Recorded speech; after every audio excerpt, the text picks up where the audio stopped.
Calorie વિશેનું knowledge most of જે લોકો વજન ઘટાડવા માંગે છે એમને તો હોવું જ જોઈએ. અને એમાં પણ આપણે જે જમવાનું લઈએ છીએ કાર્બોહાઈડ્રેટ, પ્રોટીન, ફેટ, એમાંથી આપણું જે વજન કેલરીનું પ્રમાણ નક્કી થાય. કાર્બોહાઈડ્રેટ્સ ને પ્રોટીનમાંથી 1 ગ્રામમાં 4 કેલરી મળતી હોય છે, ફેટમાંથી 9 મળતી. પણ આ લેંગ્વેજમાં આપણને ખબર ના પડે, એટલે આપણે વ્યવસ્થિત કહીશું કે શું શામાંથી કેટલી કેલરી મળે.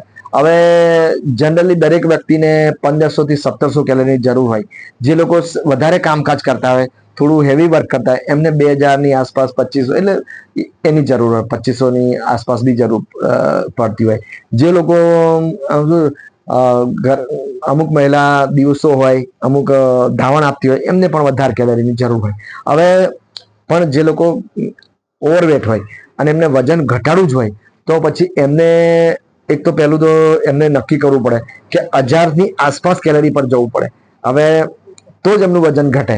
અમુક મહિના 15 મહિના 2 મહિનામાં એમને પરિણામ દેખાય, બાકી તો 10-15 દિવસમાં તો ના દેખાય.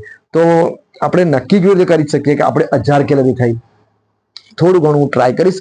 એની અંદાજિત માપ, કેમ કે પૂરી કમ્પ્લીટ માપ તો આપણને મળવાનું નથી, એના માટે તો બહુ લાંબી પ્રક્રિયા છે. તો અંદાજિત તમને માપ તો આપણે પહેલા તો આપણે શું કરીએ કે કેલરી એટલે આપણા જે અનાજ એમાંથી વધારે કાર્બોહાઈડ્રેટ્સ ને પ્રોટીન મળતું હોય છે, એટલે એ ઓછું કરવું પડે. તો કે ઓછું કેવી રીતે કરવાનું? તો ઉપવાસ કરવો પડે, કાં તો પછી તમારે જમવાનું ઓછું કરવું પડે. હવે એમાં માટે આપણે પહેલું તો આપણે એક ટાઈમ જ લેવું પડે જમવાનું, બની શકે તો હોય. હવે ઉપવાસ બી ઘણી વખત તો કરવા પડતા હોય છે, પણ થોડું કેલરીનું નોલેજ મળવું જોઈએ. તો આપણે પહેલા તો શું કહીએ, પહેલી તો આપણે ચા પીતા હોય છે. ચામાં આપણે સવારની જ વાત કરીએ તો સવારમાં આપણે ચા પીએ તો ચામાં 0 કેલરીની ચા બી બની શકે છે, ગ્રીન ટી છે, પછી અમુક આપણા એવા ઉકાળા છે કે તુલસી ને ફુદીના છે ને એવું બધું, પણ એવું આપણે કોઈ લેતા નથી. હવે અમુક એવા નારિયેળ પાણી, એ પણ ઓછું. ગરમ પાણીમાં લીંબુ પાણી, એ બી આપણે લેતા નથી. આપણે ચા જ લઈએ છીએ, એ બધું 0 કેલરી હોય છે. પણ ચામાં શું છે, આપણે મોરસ નાખીએ છીએ અને દૂધ નાખીએ છીએ, એટલે એની કેલરી 1 કપમાં આપણે 50 ગણી લઈએ, ચાલીએ. તો આવી જો 4-5 કપ ચા પીએ તો આપણું વજન ના ઘટે, કેમ કે 200-300 કેલરી તો આ જ થઈ ગઈ, તો કઈથી 1000 કેલરી થવાની? એટલે ચા જેને છે એને ઓછી કરવી પડે, કાં તો પછી અને જે લોકો સવારમાં જે ચા જોડે નાસ્તા લે છે, એમાં શું બિસ્કિટ હોય, તો 1 કપ બિસ્કિટના 25 કેલરી ગણીને ચાલો. તો એવા 4-5 તમે બિસ્કિટ લો તો 300 25 ચોક 100 કેલરી, તો 50-150 થઈ ગયા. તો એ પ્રમાણે તમે જેવા અમુક નાસ્તા, એમાં પેકિંગ વાળા નાસ્તા હોય, જે પડીકા હોય, તો એમાં ફૂલ કેલરી હોય. જેટલા કંપની જે પેકિંગ કરીને આપણને આપે છે, હવે આપણે ફરાળી ખાઈએ કે સેવ ને જે આપણે એ પેકિંગ વાળા પ્રોસેસ થયેલી વસ્તુ આવે, એટલે એમાં હાઈ કેલરી એ ગણીને ચાલવાનું. 1 કપ ચા 250-300 કે આ કેલરી 300 કેલરીનો થઈ ગયો આપણો. તો એના કરતા એક રોટલી ખાઈએ તો રોટલીમાં 50 કેલરી ગણીને ચાલવાનું. તો આપણે 150 કેલરીમાં આપણી સવાર થાય. પછી આપણે ઉપવાસ કરવા પડતા હોય છે, એટલે જનરલી તો જ આપણું કેલરી મેન્ટેન કરી શકીએ 1000-1200 માં. તો હવે બધાને અંદાજ આવી ગયો કે જેટલું કંપની જે પ્રોસેસ કરેલી આઈટમો આવે છે, જેટલા આપણે જે બહારની જે ડેરી પ્રોડક્ટ્સ, મેદાની વસ્તુ, બેકરી પ્રોડક્ટ્સ, જે આપણે જે કંપની ડેરીની પ્રોડક્ટ્સમાં, એ બધી હાઈ કેલરી છે. જેટલી બેકરી પ્રોડક્ટ્સ, એ બી હાઈ. તો એના આપણા જેટલા બધા જે નાસ્તા ને પડીકા છે, એમાં હાઈ કેલરી હોય, તો એ બંધ કરવા પડે. બીજું કે ગળપણ, જે મોરસ એક જ ચમચીમાં આપણને 50 કેલરી મળી જાય, તો જેટલું ગળ્યું વસ્તુ છે એ બંધ કરવું પડે. તેલ, 1 ચમચી તેલમાં 50 કેલરી મળે છે, તો એ બી તમે એટલે તો આપણે આ પડીકામાં તેલ વાપરીએ છીએ, અને તળેલું, તો તળેલું ને ગળ્યું એ લોકોએ બધું બંધ જ કરવું પડે, તો જ આપણી કેલરી ઘટે. તો હવે આપણે બધાને એવું લાગે કે આ ગળ્યું ને તળેલું, તો પછી ખાવાનું શું? તો જેને બી જે વજન ઘટાડવું છે, 1000-1200 કેલરીમાં ચાલુ છે, તો એને ઓછામાં ઓછી કેલરી આપણને શામાંથી મળે? તો કે પહેલી તો આપણી જે કાચા શાકભાજી હોય ને, એમાં ઓછામાં ઓછી કેલરી આવે. એટલે કે જેટલી ગાજર, મૂળા, ટામેટા, કાકડી, બીટ, એમાં તમે એક ડીશમાં તમે માંડ 20 કેલરી મળી શકે છે. તો એ આપણી ઓછામાં ઓછી કેલરી. પછી થોડી વધારે જઈએ 30 થી 40 કેલરીમાં, તો આપણે જઈએ તો શું શાકભાજી આપણી આવે, લીલા શાકભાજી આપણે જે ભીંડા, કારેલા, ગવાર, જેટલી બધી એવી પાંદડાવાળી ભાજીઓ, એમાં 30 થી 40 અંદાજિત 40 કેલરી મળતી હોય છે. પણ એમાં આપણે શું કરીએ છીએ, શાક બનાવીએ એટલે 1 ચમચી તેલ નાખીએ, અંદર મસાલા નાખીએ અને બધું તેલ નાખીએ એટલે થોડી કેલરી વધારે ગણીએ. એટલે એ આપણે એક ડીશ આપણું જો આટલું અંદાજિત જે ડીશમાં આપણે લઈએ એક ટાઈમ જમવાનું, આટલી શાકમાં 100 કેલરી ગણીને ચાલવાનું. તો આપણી 100 કેલરી થઈ. હવે આપણે 6 કેલરી ઓછી શાકભાજીને, પણ આપણે બનાવીએ છીએ ને એમાં આપણે 100 જેવું તેલ, જેમાં તેલ વધારે પડે ને એટલે કેલરી વધી જાય. આમ તો આપણે જો શાકમાં બી અંદાજિત જોવા જઈએ તો 30 થી 40 કેલરી થાય. પણ આપણે જો એમનું એટલે કહેવાના છે જેટલું બને એટલું તેલ ઓછું નાખશો તો કેલરીનું પ્રમાણ ઓછું રહે. પછી આપણે ઓછી કેલરી બીજી ગણીએ તો ફ્રૂટ્સનો નંબર આવે. ફ્રૂટ્સમાં 50 કેલરી ગણીને ચાલીએ આપણે તો બધા જેટલા જ સફરજન છે, જે તરબૂચ છે, ટેટી છે અને જે બધા જે ફ્રૂટ્સ છે એ બધા, પણ એમાં થોડાક વધારે કેલરી વાળા ફ્રૂટ્સ હોય તો આ 50 કેલરી ગણીએ.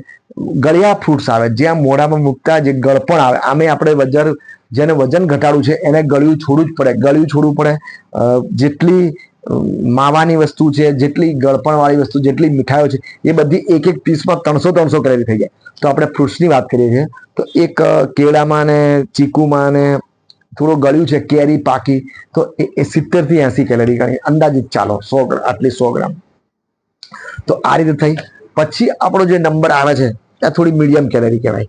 પહેલી આ શાકભાજી, પછી થોડીક આપણો જો અનાજ ગણીએ, આપણે 100 કેલરી ન ગણીએ, બધા જ અનાજ આપણે રોટલી ગણીએ, એક રોટલીમાં 100 કેલરી, ભાતમાં 100 કેલરી, દાળમાં 100 કેલરી. એટલે એક દિવસમાં તમે અંદાજિત મારો તો બધા 400-500 કેલરી તો એક ખાલી શાક, રોટલી, દાળ ભાતમાં 400 કેલરી થઈ જાય. પછી આપણે કદાચ દૂધની અમુક આઈટમો લઈએ, જેમ કે દૂધમાં એક ગ્લાસમાં 50 કેલરી ગણી ચાલો.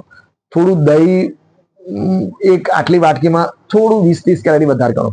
છાશ થોડું શું છે બધું અમુક કાઢી નાખે છે એટલે એ 30-40 કેલરી એમાં એક ગ્લાસમાં ઓછી થઈ જાય છે. પછી જે અંદર જાઓ, આગળ જાઓ, દૂધના માવામાંથી જે વસ્તુ બને, ઘી ને બધી મીઠાઈઓ, એમાં તો ઘીમાં પણ એક ચમચીમાં તમે 60-70 કેલરી ગણીને ચાલો. પછી જેટલી માવાની જેટલી બધી વસ્તુઓ બને છે એ તો તમે 300, 200, 250, 300 કેલરી.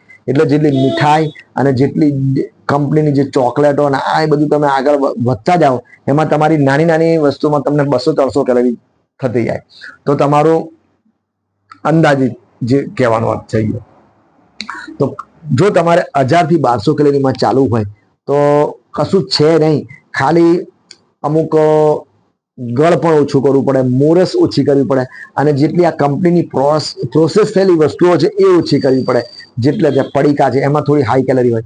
પછી જે તળેલું જે વસ્તુ એ ઓછી કરવી પડે અને જેટલી બહારથી જે મળે છે અમને પ્રોસેસ થયેલી કંપનીની આઈટમો એ બંધ કરે. જ્યુસ પીવા બેઠા હોય અને જ્યુસ કંપની આપણે બજારમાંથી મંગાવીએ, અંદર શું નાખે, કેલરી વધતી જાય. એટલે નેચરમાંથી જે વસ્તુ મળતી હોય એમાં કેલરી ઓછી હોય. તો ફરી કહી દઉં, હાઈ કેલરી ને લો કેલરી શામાં હોય તો જો 1000 થી 1200 ચાલુ હોય, વજન ઘટાડવું હોય તો પહેલું તો તમારે શું, પેટ શાનાથી ભરાય તો જે કાચા કચુંબર છે બધા, ગાજર, મૂળા, ટામેટા, બીટ, કાકડી, એમાં શું 100 ગ્રામમાં તમને 20-25 કેલરીમાં મળે. પછી થોડું વધારે જઈએ તો આપણને એક શાકભાજીમાં થોડું 40-50 કેલરી ગણીએ. આપણે જેટલા લીલા શાકભાજી છે એ થોડા 40-50, એમાં આપણે તેલ મસાલા નાખીએ છીએ, બનાવીએ છીએ એટલે 20-30 કેલરી વધી જાય છે. એટલે 70 કેલરી ગણી ચાલો એક ડીશમાં. પછી આપણી ડીશ આવે છે શું, તો કે ફ્રૂટ્સનો આપણા રોજિંદા આહારમાં વધારે ઉપયોગ કરીએ તો શું છે કે 50-60 કેલરી ગણીએ. સફરજન છે, તમે જામફળ, પછી તરબૂચ, ટેટી, જે બધા છે થોડા ગળપણ વાળા, કેળા, કેરી, ચીકુ, એમાં થોડી 20-30 કેલરી થોડી વધારે આવી શકે છે.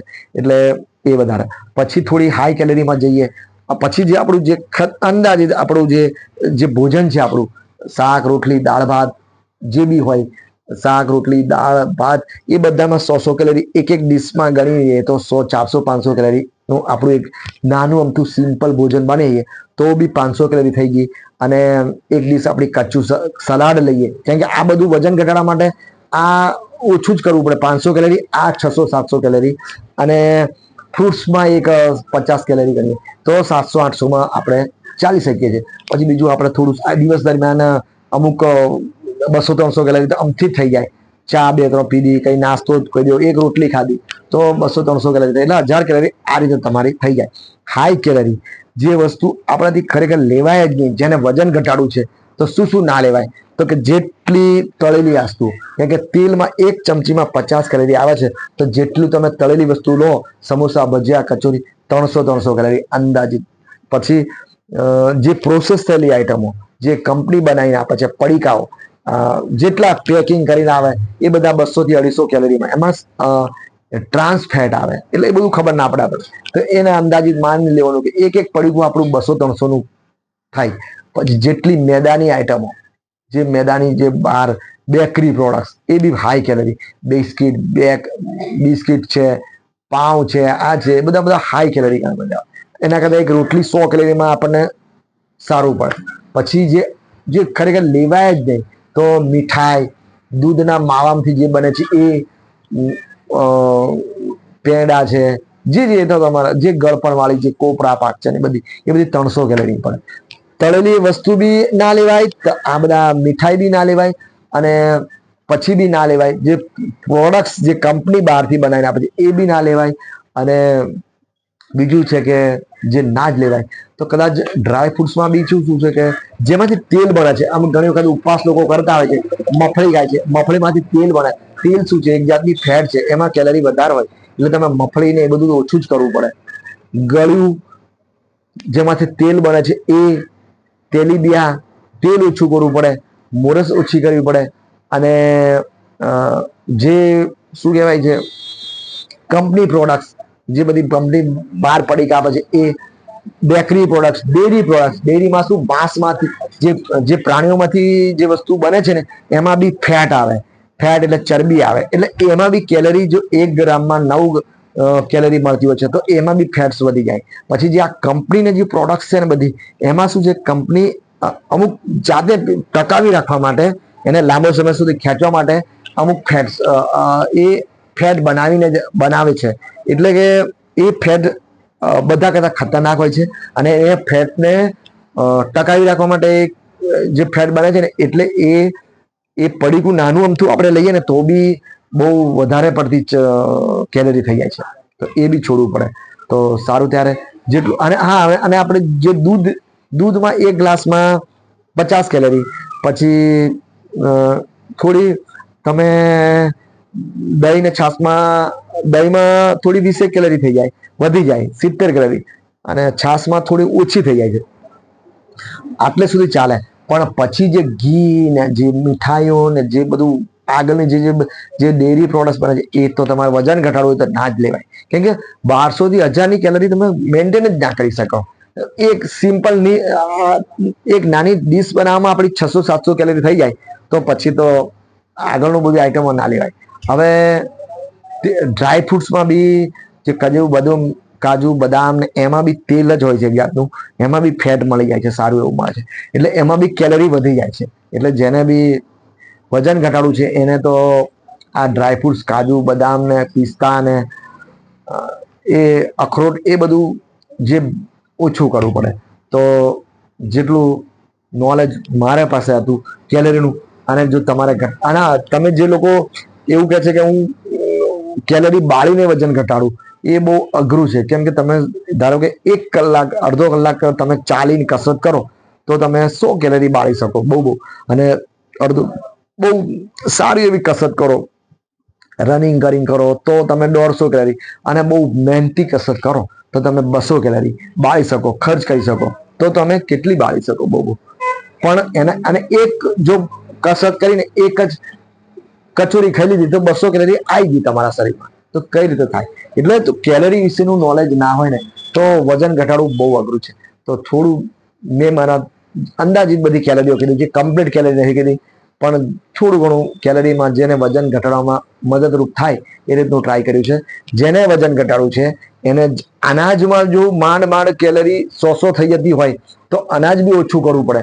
કેમ કે હવે જે લોકો બે ભાત લે, બે વાટકી, તો 200-250 2-3 રોટલીઓ ખાય તો એટલે કહેવાનો અર્થ છે કે જો તમારે વજન ઘટાડવું હોય તો 1000ની આસપાસ જ કેલરી રાખવી પડે. જમવાનું ઓછું કરવું પડે. કાચા સલાડ, ફ્રૂટથી જ પેટ ભરો. જમવાની ધારો કે ઘણા લોકોને કેવું હોય, કદાચ રોટલી 2 ટાઈમ ખાવું હોય તોય ખવાય, પણ ઓછી લેશો અને જોડે પેટ ભરવું હોય તો ફ્રૂટ્સ ને કાચા સલાડથી ભરશો. 1 મહિનો ટ્રાય કરો, ઓટોમેટિક તમારું વજન ઓછું થવા માંડશે. 2-3 મહિના આ રીતે ટેવ પાડશો. બેલેન્સ ડાયટ લેવા પ્રયત્ન કરો અને કેલરીનું નોલેજ તો હોવું જ જોઈએ. રસ્તામાં મળ્યા કોઈ ચા નાસ્તો લઈ લીધો, રસ્તામાં મળ્યા કોઈ મીઠી આઈટમ લઈ લીધી, કોઈ પડીકું લઈ લીધું તો વજન નહીં ઘટે તમારું.